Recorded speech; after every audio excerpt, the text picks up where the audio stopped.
Puji Tuhan, haleluya, haleluya, haleluya. Salam sejahtera bagi kita semua yang ada di pagi ini. Kita sangat bersyukur dan sangat berterima kasih sekali kepada Tuhan. Hanya oleh anugerah dan kasih Tuhan dalam hidup kita, sehingga di sepanjang minggu yang telah kita lewati dengan segala aktivitas kita, dan pagi hari ini kalau kita diberi kesempatan oleh Tuhan sehingga kita ada di rumah Tuhan, kita boleh beribadah kepada Tuhan. Ini adalah bukti bahwa Tuhan yang kita puji dan kita muliakan, Dia adalah Allah yang ajaib, Dia adalah Allah yang luar biasa, di mana Dia boleh memberikan waktu dan kesempatan lagi bagi kita, sehingga pagi ini kita boleh memuji dan memuliakan Tuhan. Dan saya percaya kehadiran kita saat ini kehadiran yang diberkati oleh Tuhan. Kita dalam keadaan yang kuat, kita dalam keadaan yang sehat. Saya sangat percaya sekali bahwa dalam perjalanan hidup kita adalah perjalanan yang disertai oleh Tuhan, perjalanan yang dijaga dan dipelihara oleh Tuhan. Saya boleh melihat kita semua yang ada di pagi hari ini hidup yang diberkati oleh Tuhan. Puji Tuhan, terima kasih atas waktu dan kesempatan yang diberikan bagi saya untuk menyampaikan kebenaran firman Tuhan pada pagi hari ini. Mari kita akan melihat, dan pagi ini saya akan berbicara tentang kunci kehidupan yang diberkati oleh Tuhan. Hari-hari ini kita ingin supaya hidup kita mengalami keberkatan Tuhan. Kita ingin supaya hidup kita mengalami mujizat Tuhan. Kita ingin supaya benar-benar dalam perjalanan kita adalah perjalanan yang melewati pertolongan dan berkat Tuhan dalam hidup kita. Mari kita melihat dan kita bertolak dalam 2 Tawarik pada pasal yang ke-26. Ayat ini ayat yang sudah sering kali kita baca, dan kita sudah sangat mengetahui tentang kisah ini. Tetapi saya rindu melihat dari ayat ini, dan kita akan melihat bagaimana Allah bekerja dengan keajaiban-keajaiban. Allah bekerja dengan cara kerja Tuhan bagi orang yang percaya kepada Tuhan. 2 Tawarik pada pasal yang ke-26 pada ayat yang ke-5. Kalau Bapak Ibu Saudara sekalian sudah menemukan ayat ini, saya rindu kita baca bersama-sama pada ayat yang ke-5 dengan hitungan yang ketiga. 2 Tawarik pada pasal 26 ayat yang ke-5. 2, 3. Ia mencari Allah selama hidup Zakaria. Ia mengajarnya supaya takut akan Allah. Dan selama ia mencari Tuhan, Allah membuat segala usahanya berhasil. Nah, Bapak Ibu Saudara yang saya kasihi di dalam Tuhan Yesus Kristus, kalau kita memperhatikan baik-baik ayat ini, kalimat ini sekali lagi saya baca, perhatikan baik kata-kata dalam kalimat dalam ayat yang ke-5 ini. Firman Tuhan berkata, ia mencari Allah selama hidup Zakaria, yang mengajarnya supaya takut akan Allah. Dan selama ia mencari Tuhan, Allah membuat segala usahanya berhasil. Nah, dari ayat ini ada sesuatu hal yang sangat ajaib yang Tuhan lakukan, yang Tuhan kerjakan, khususnya kepada pribadi yang bernama Raja Uzia. Dan kita melihat dan kita akan bertolak dari kisah ini, karena dalam pembacaan kita di ayat ini kita melihat tentang sosok pribadi yang bernama Uzia. Dan kalau kita melihat mulai ayat yang pertama dan ayat selanjutnya, di mana Uzia dia memiliki memimpin akan kerajaan Yehuda. Ayat ini mengatakan bahwa dia berumur 16 tahun. Dan selama dia memimpin memerintah kepada kerajaan Yehuda, Alkitab mencatat 52 tahun lamanya dia menjadi raja atas kerajaan Yehuda. Ini adalah suatu keajaiban. Ini adalah sesuatu yang dilakukan oleh Tuhan, yang dikerjakan oleh Tuhan. Kalau dalam ayat-ayat yang lain, kalau kita membaca dalam kitab Raja-Raja, di sana sebenarnya ada seorang raja yang lebih muda dari usia yang memimpin kerajaan Yehuda. 2 tahun lebih muda.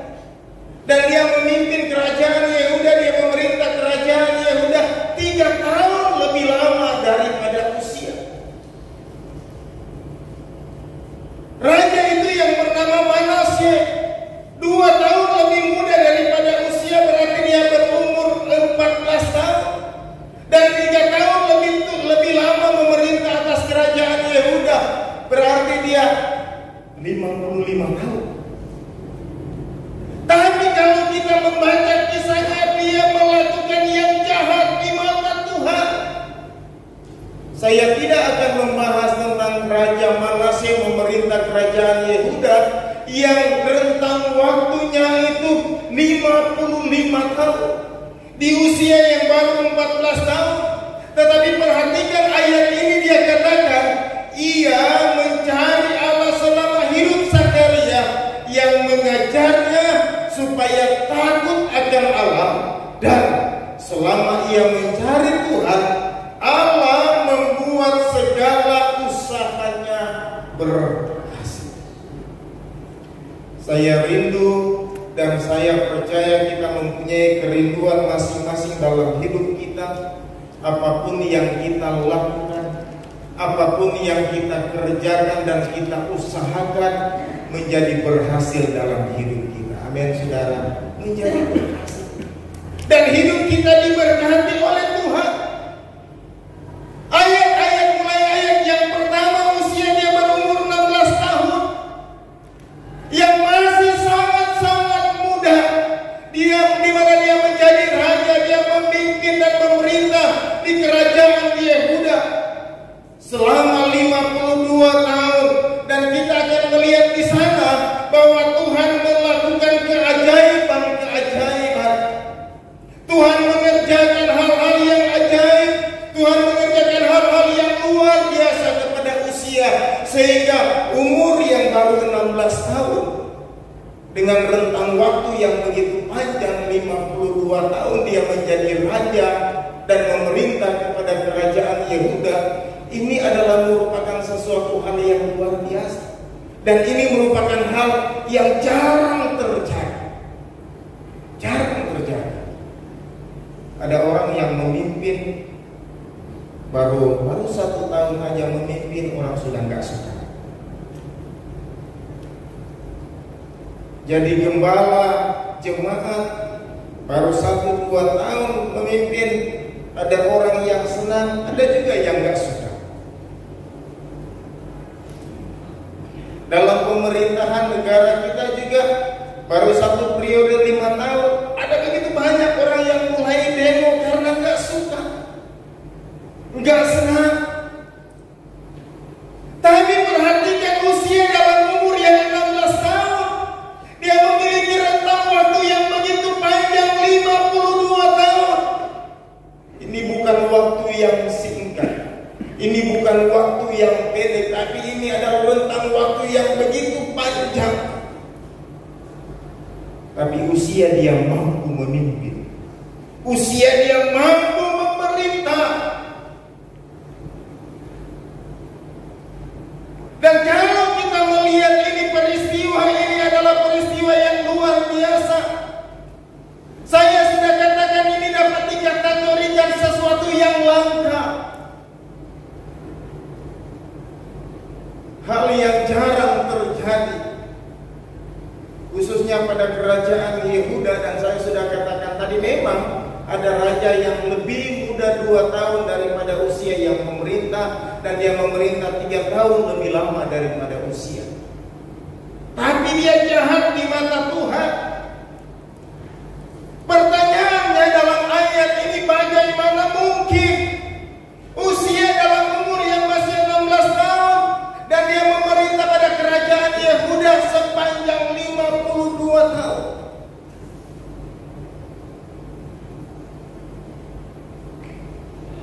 Kalau kita memperhatikan dalam ayat ini, bahwa ayat yang kelima, ayat ini bilang begini, ia mencari Allah selama hidup Zakaria, yang mengajarnya supaya takut akan Allah, dan selama ia mencari Tuhan, Allah membuat segala usahanya berhasil. Ternyata kalau kita bertolak dan melihat ayat ini, bahwa yang membuat usia dia berhasil, yang membuat usia dia diberkati oleh Tuhan, Tuhan yang melakukan keajaiban kepada usia. Tuhan yang memberkati usia. Allah yang membuat saja usia berhasil, apapun yang dilakukan, apapun yang dikerjakan.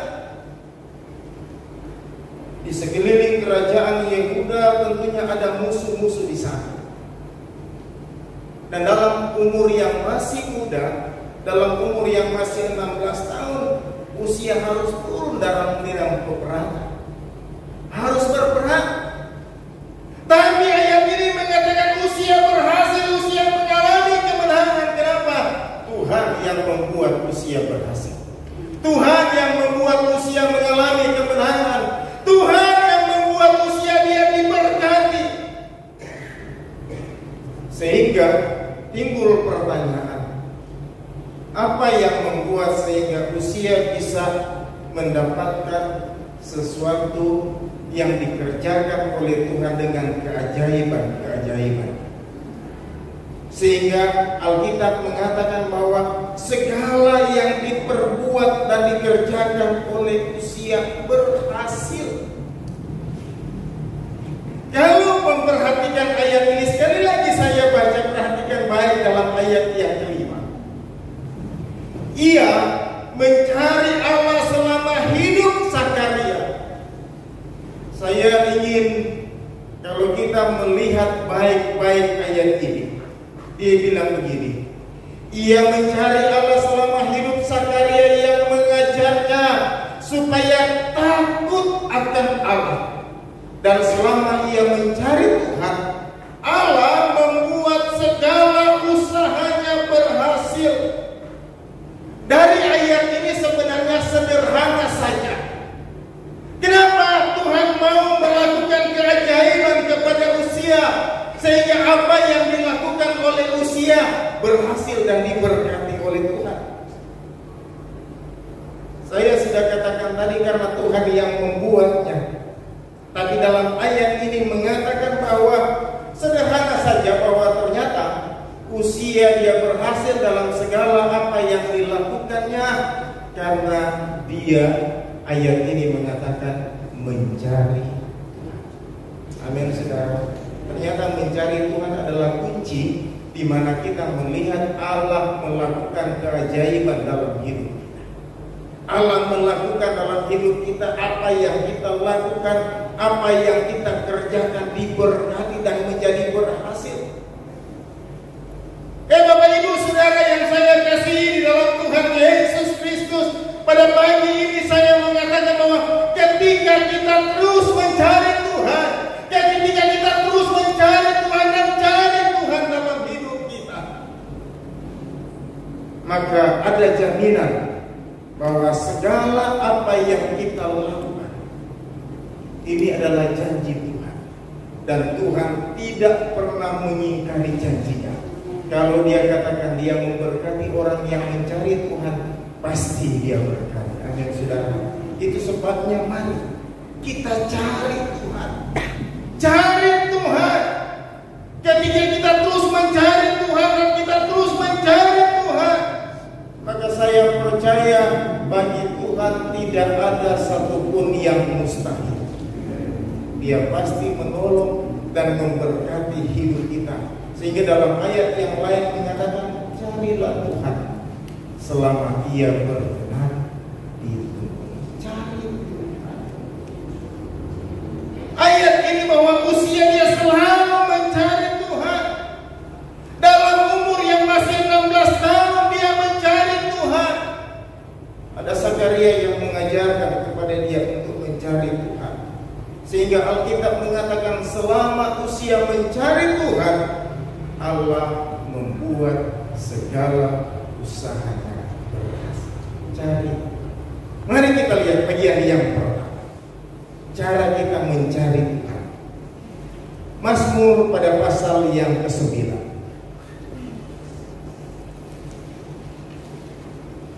Mazmur pada pasal yang ke-9.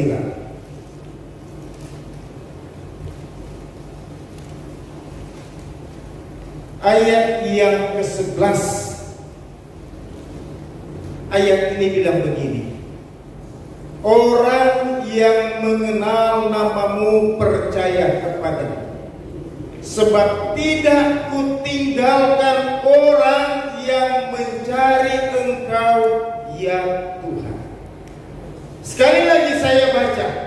Orang yang mengenal namamu percaya kepadamu, sebab tidak kau tinggalkan orang yang mencari Engkau, ya Tuhan. Yang pertama, orang yang mencari Tuhan, maka hidupnya tidak akan ditinggalkan oleh Tuhan. Bisa bilang haleluya. Jadi ayat ini mengatakan sebab apa dalam pengiringan kita kepada Tuhan sebagai orang yang percaya kepada Tuhan, mari kita berusaha terus mencari Tuhan. Kenapa bagian yang pertama, orang yang mencari Tuhan, maka hidupnya tidak akan ditinggalkan oleh Tuhan. Tuhan ada bersama dengan dia. Tuhan memperhatikan hidupnya. Dia tidak akan membiarkan kita ketika kita sedang mengalami suatu pergumulan, ketika kita sedang mengalami suatu persoalan yang sulit. Asalkan kita cari saja Tuhan, Tuhan tidak akan tinggalkan hidup kita. Mungkin anak-anak kita boleh meninggalkan kita. Orang yang paling dekat dengan kita boleh tidak memperhatikan kita. Kalau kita berpikir memang mungkin dulu ada orang yang sering memperhatikan kita, lalu beberapa waktu berjalan mereka tidak lagi memperhatikan kita. Saya mau katakan pagi hari ini, terus cari Tuhan. Manusia bisa meninggalkan kita, tetapi Alkitab mengatakan orang yang mencari Tuhan, maka hidupnya tidak akan pernah ditinggalkan oleh Tuhan.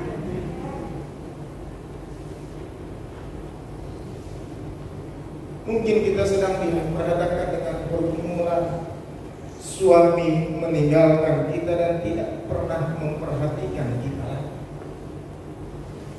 Anak-anak yang kita kasih tidak lagi memperhatikan kita.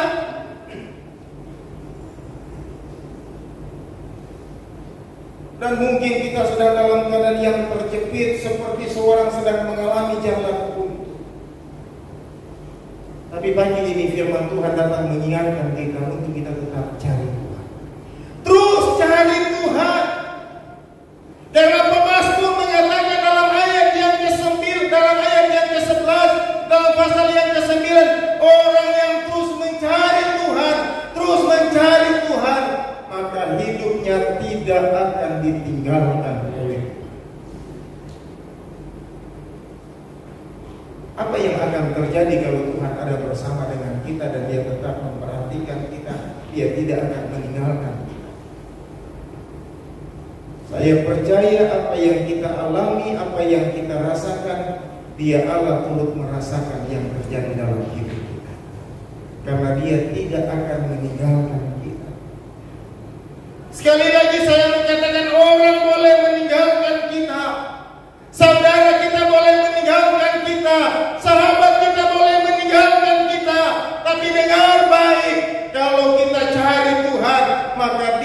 tidak akan pernah sedetik pun meninggalkan akan kehidupan kita.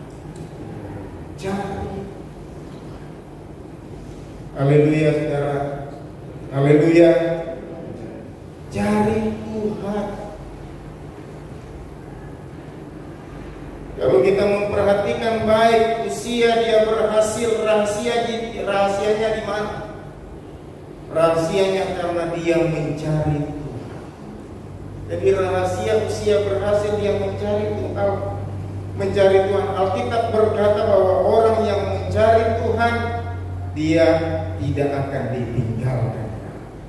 Walaupun kita berjalan dengan penuh pergumulan, penuh masalah, penuh tantangan, diperhadapkan dengan jalan buntu. Tapi ayat ini mengatakan bahwa orang yang mengenal namamu, percaya kepadamu, sebab tidak kutinggalkan. Sekali lagi ayat ini mengatakan, sebab tidak kutinggalkan orang yang mencari Engkau, ya Tuhan. Jangan lupa cari Tuhan. Amin saudara. Jangan lupa cari Tuhan. Boleh-boleh saja kita cari makan, boleh-boleh saja kita cari untuk kebutuhan jasmani kita. Tapi sekali lagi saya katakan, jangan pernah lupa cari Tuhan. Karena Tuhan adalah kebutuhan mutlak dalam hidup kita sebagai orang yang percaya kepada Tuhan. Mau usaha kita berhasil, mau pekerjaan kita berhasil, mau apa yang kita lakukan dan kerjakan berhasil, seperti apa yang dilakukan oleh usia, cari Tuhan. Sekali lagi yang pertama, orang yang cari Tuhan, maka hidupnya tidak akan ditinggalkan. Mari kita lihat yang kedua. Mazmur pada pasal yang ke-34.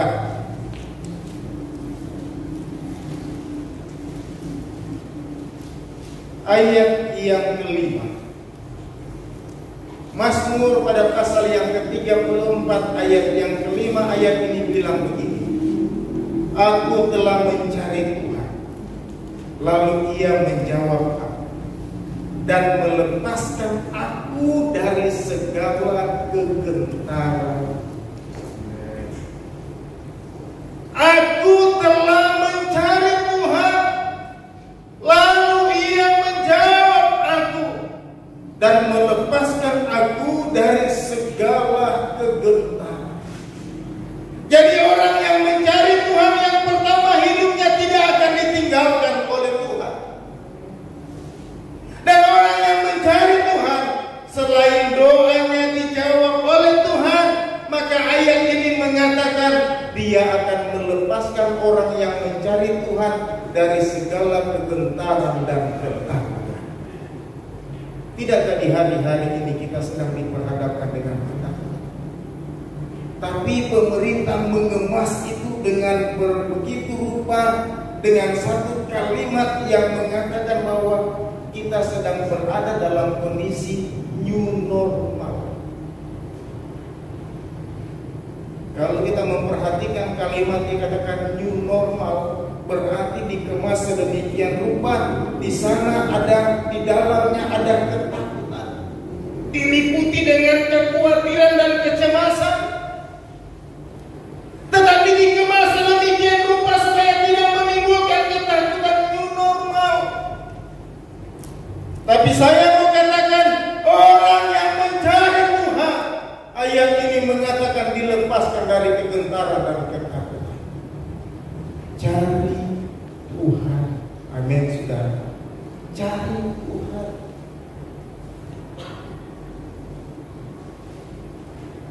Ada banyak yang membuat kita dalam kondisi yang ada di hari-hari ini, membuat kita cemas, membuat kita takut.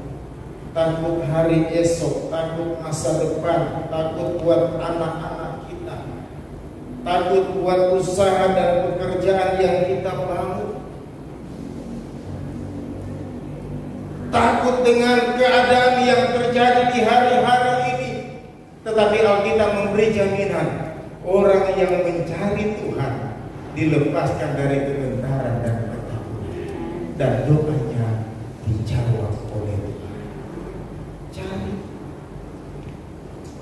Mari di hari-hari ini kita benar-benar mau sungguh-sungguh untuk mencari Tuhan.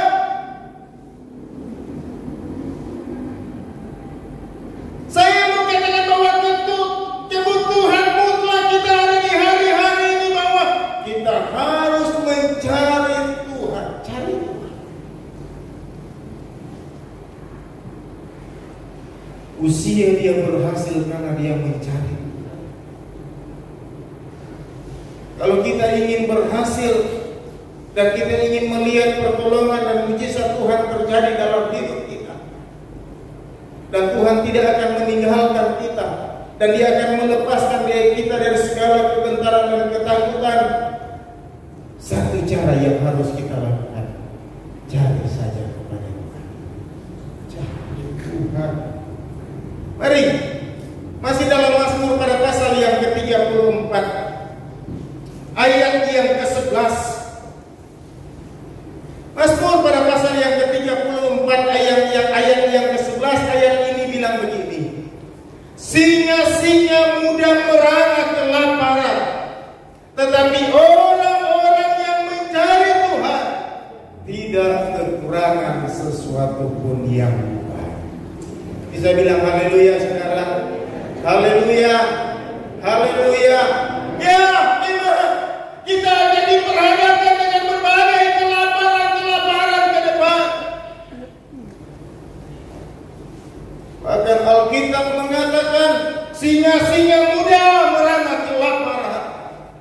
Tapi perhatikan baik, orang yang mencari Tuhan, ayat ini mengatakan tidak kekurangan sesuatu pun yang baik.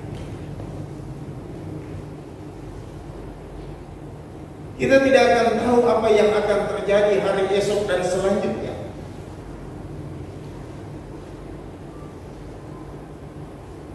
Kondisi yang terjadi di hari-hari ini menuntut supaya kita mencari Tuhan. Dan sekali lagi saya mengatakan, hari-hari ke depan bukan hari-hari makin baik, bukan. Kita akan diperhadapkan dengan berbagai-bagai kesulitan. Kita akan diperhadapkan dengan berbagai-bagai kesukaran yang terjadi. Bahkan kesusahan membuat orang mengalami kelaparan. Sehingga Alkitab mengatakan bahwa dalam ayat ini singa-singa muda merana kelaparan. Memang ada kelaparan, memang ada kesulitan, memang akan diperhadapkan makin susah ke depan. Tapi ayat ini memberi jaminan orang yang mencari Tuhan tidak kekurangan sesuatu pun yang baik. Haleluya saudara. Haleluya. Tidak kekurangan sesuatu pun yang baik. Rahasianya di mana? Cari Tuhan. Cari Tuhan. Sekali lagi saya mau katakan, rahasia supaya kita melihat pertolongan Tuhan terjadi dalam hidup kita. Terus cari Tuhan, terus cari Tuhan dan cari Tuhan. Maka di sana kita akan melihat Allah melakukan keajaiban-keajaiban yang luar biasa dalam hidup. Mari kita lihat dalam ratapan pada pasal yang ketiga.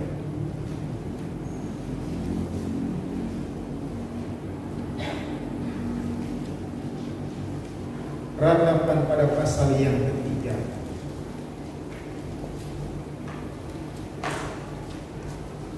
Ayat yang ke-25. Ayat ini bilang begini. Ratapan pada pasal yang ketiga ayat yang ke-25. Tuhan adalah baik bagi orang yang berharap kepadanya, bagi jiwa yang mencari. Tuhan adalah baik bagi orang yang berharap kepadanya, bagi jiwa yang mencari.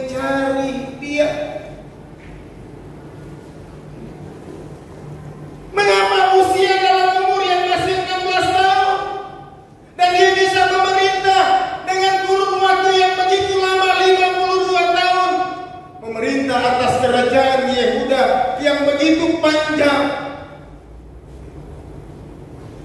Karena rahasianya dia mencari Tuhan dan terus mencari Tuhan.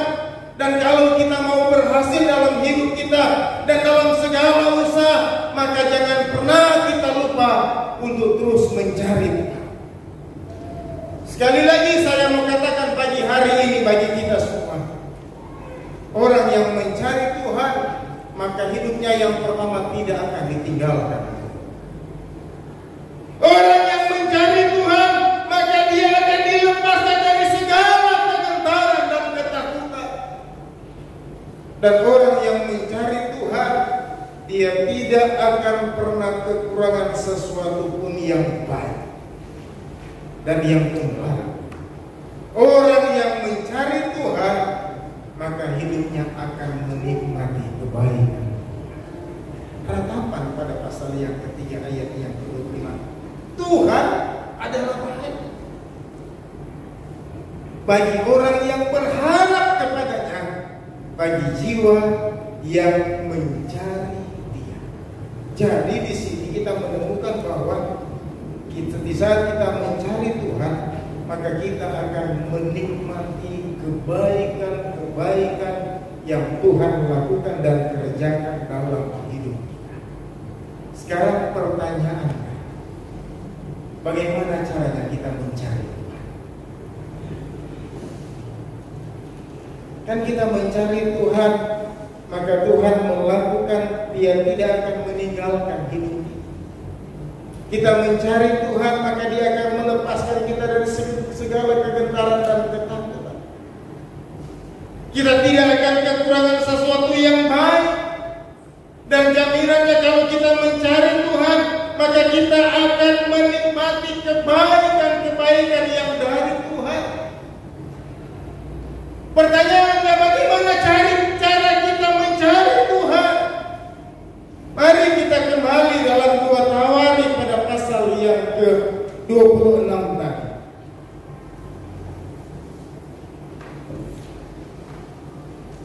2 Tawari pada pasal yang ke-26. Ayat ini mengatakan, ia mencari Allah selama hidup Sakaria, yang mengajarnya supaya takut akan Allah. Dan selama ia mencari Tuhan, Allah membuat segala usahanya berhasil. Jadi ayat ini memperjelas bahwa usia mencari Allah selama Sakaria hidup, yang mengajarnya supaya takut akan Allah. Nah, rahasianya apa? Perhatikan tadi kalimat yang saya sudah baca dalam 2 Tawari pada pasal yang ke-26 ayat yang ke-5, bahwa rahasia mencari Tuhan adalah takut akan Tuhan. Sekali lagi, mencari Tuhan adalah takut akan Tuhan. Kalau kita takut akan Tuhan, maka saya mengatakan pagi ini bagi kita semua, kita sedang berada pada barisan orang yang sedang mencari Tuhan. Jadi kita takut kepada Tuhan. Orang yang takut kepada Tuhan, maka dia sedang berada di barisan orang yang sedang mencari Tuhan. Sangat sederhana dalam Alkitab ini mengatakan orang yang mencari Tuhan harus takut Tuhan. Orang yang cari Tuhan, maka ia takut akan Tuhan. Maka bagaimana caranya supaya kita takut akan Tuhan? Mari kita lihat dalam Mazmur pada pasal yang ke-25.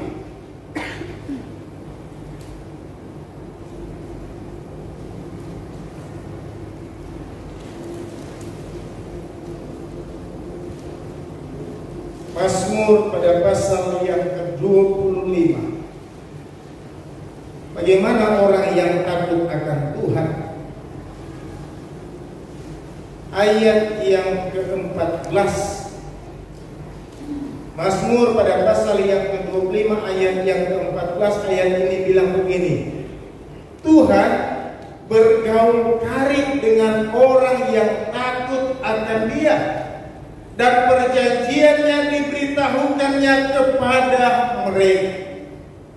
Sekali lagi, Tuhan bergaul karib dengan orang yang takut akan Dia.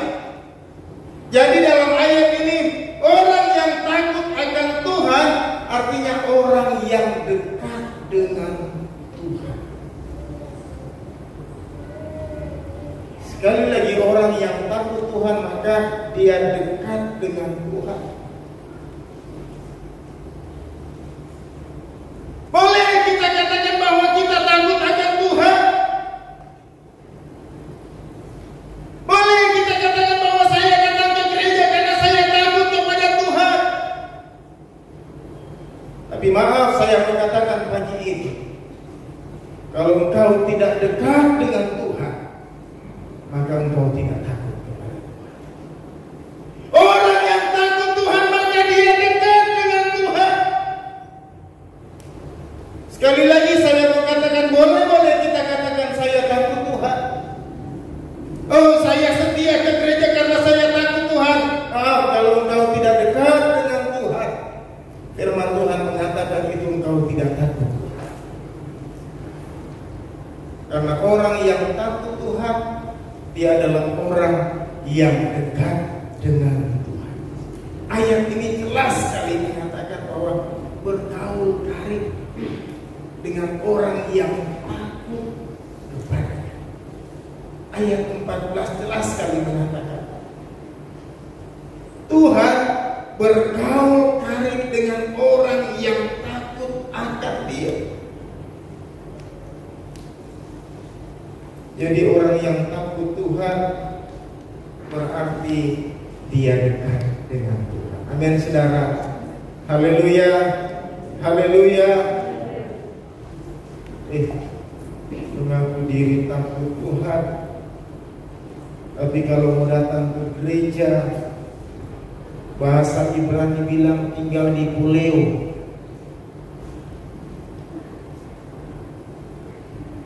Bilang takut Tuhan, mau datang ibadah tinggal didorong-dorong.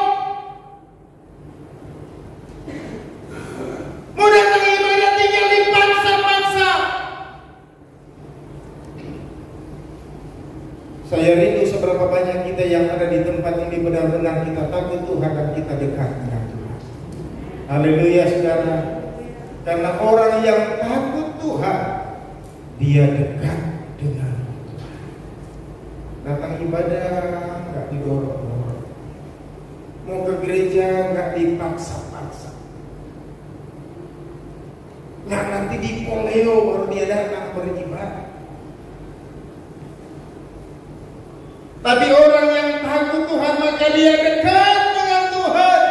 Orang yang dekat dengan Tuhan maka dia berada di barisan orang yang sedang mencari Tuhan. Bisa bilang haleluya, saudara. Hari Tuhan, takut Tuhan, dekat dengan Tuhan.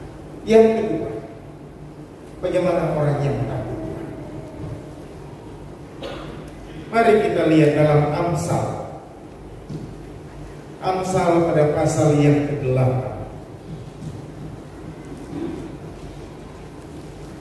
Amsal pada pasal yang ke-8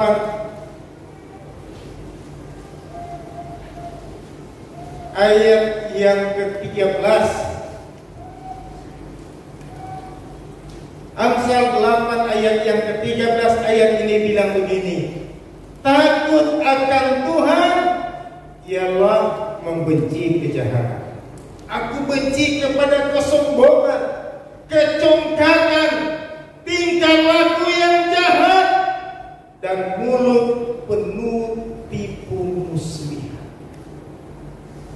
Orang yang takut Tuhan yang pertama saya katakan dia dekat dengan Tuhan. Orang yang takut Tuhan yang kedua, dia membenci kejahatan. Dia gak suka dengan kejahatan. Dia benci dengan kejahatan. Aku benci kepada kesombongan. Aku benci kepada kecongkakan. Aku benci kepada tingkah laku yang jahat. Aku benci kepada mulut penuh tipu muslihat. Ini adalah orang yang takut. Milikilah ini dalam hidup kita. Di tengah-tengah kita menjadi orang yang percaya, yang makin hari makin diperhadapkan dengan berbagai kesulitan hidup, kesusahan, tetapi usia dia berhasil dalam segala apa yang dilakukan dan dikerjakannya karena dia mencari. Orang yang mencari Tuhan, maka sudah pasti dia takut akan Tuhan.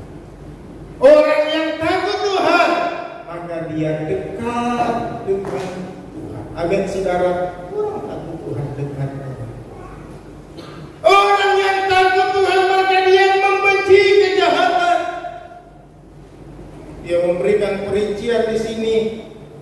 Dia benci kepada kesombongan, benci kepada kecongkakan, tingkah laku yang jahat, dan mulut penuh muslihat. Hari-hari ini kita harus datang beribadah kepada Tuhan. Amin saudara.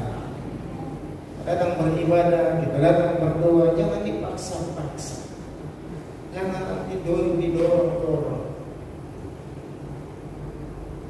Ada lagu sekolah minggu yang dulu, gimana lagunya itu? Didorong-dorong, mengapakah maju-maju. Ada lagu sekolah minggu. Maju-maju.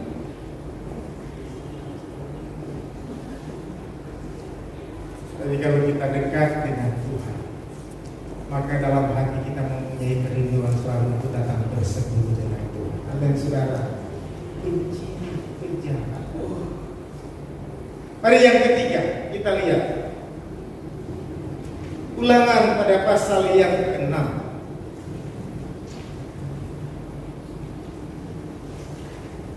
Ulangan pada pasal yang ke-6. Bagaimana orang yang takut akan Tuhan. Ayat yang ke-24. Ulangan 6 ayat yang ke-24. Ayat ini bilang begini. Tuhan Allah kita memerintahkan kepada kita untuk melakukan segala ketetapan. Ketetapan itu dan untuk takut akan Tuhan Allah kita, supaya senantiasa baik keadaan kita, dan supaya Ia membiarkan kita hidup seperti sekarang ini. Orang yang takut Tuhan yang pertama saya sudah katakan tadi, dia dekat dengan Tuhan. Orang yang takut Tuhan yang kedua membenci kejahatan. Dan orang yang takut akan Tuhan, dia adalah orang yang taat akan ketetapan firman Tuhan. Dia orang yang taat akan kebenaran firman Tuhan. Dia taat akan kebenaran firman Tuhan. Saya mau ingatkan lagi bagi kita semua yang ada pada pagi hari ini. Orang yang mencari Tuhan tidak akan ditinggalkan oleh Tuhan. Sekali lagi, kalau saudara bisa catat, yang pertama, orang yang mencari Tuhan tidak akan ditinggalkan oleh Tuhan. Orang yang mencari Tuhan maka hidupnya akan dilepaskan dari segala ketakutan dan kegentaran. Orang yang mencari tidak akan kekurangan sesuatu pun yang baik. Dan orang yang mencari Tuhan, ia akan menikmati kebaikan-kebaikan yang dari Tuhan. Itu adalah orang yang mencari Tuhan. Maka orang yang takut akan Tuhan, orang yang mencari Tuhan, maka dia takut kepada Tuhan. Orang yang takut Tuhan, maka dia dekat dengan Tuhan. Amin saudara. Memiliki kerinduan selalu untuk datang bersekutu kepada Tuhan, merasakan bagaimana Tuhan melawati hidupnya. Dan pagi ini kalau kita ada di tempat ini, saya percaya bahwa kita adalah orang-orang yang ada di barisan orang yang sedang mencari Tuhan. Kenapa? Karena kita takut kepada Tuhan, kita mau dekat kepada Tuhan. Dan yang kedua, membenci kejahatan. Benci kejahatan, kecemburuan, kesombongan, semua yang dijelaskan tadi dalam Amsal pada pasal yang ke-8. Dan yang terakhir, orang yang takut Tuhan, maka dia akan taat akan kebenaran firman. Kalau kehadiran kita saat ini untuk mencari Tuhan, kalau kehadiran kita saat ini karena kita takut akan Tuhan, maka saya percaya Tuhan akan berbuat keajaiban dalam hidup kita. Segala apa yang kita lakukan, segala apa yang kita kerjakan, segala apa yang kita usahakan, saya percaya Tuhan ada di sana untuk memberkati, dan kita akan melihat bahwa Tuhan ajaib, Tuhan luar biasa. Kita mengalami keberhasilan dan berkat Tuhan terjadi dalam hidup kita. Cari dengan cara takut akan Tuhan.